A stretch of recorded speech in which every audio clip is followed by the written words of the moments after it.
We have a couple more days of eyeshadow school where Seint is giving away one of these free eyeshadow brushes with the purchase of every 4 shadows.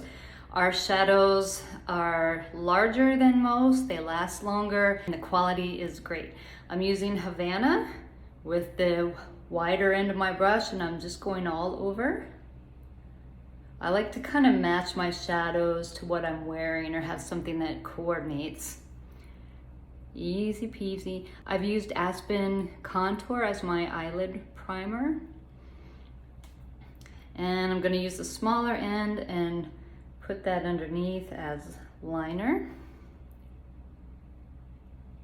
I'm using Zion in the outer corner only. Just a little dab on that wider part of the brush.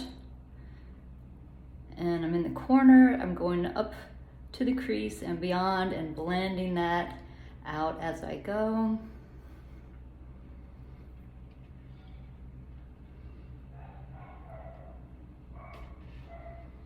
And the nice thing about our Seint shadows is you only pick the colors you want. So you fill your palette with only colors you will use and love. And then for a little shimmer, I'm going with Soulmate. And yes, people who are older can wear shimmer. I am almost 60. I put it on my lid. I don't like shimmer up here because I feel like I get too much reflection on the skin. I have deep set eyes, so I have as much skin here as I have on my lids, so I don't like that highlighted. And I go in the inner corner. Give me just a sec. I'm gonna put liner and mascara on. I'll be right back. Okay, I've got some eyeliner, top lid only. Underneath, I just used the shadow. I'm gonna throw on a little bit of blush to even that out. And I'm using Dahlia from my Seint palette.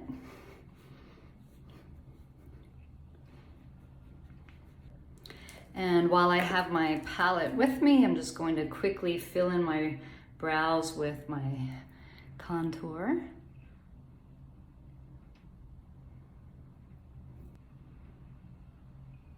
Let me know if you have any questions. I would love to help you pick out some Seint colors or answer any questions you might have.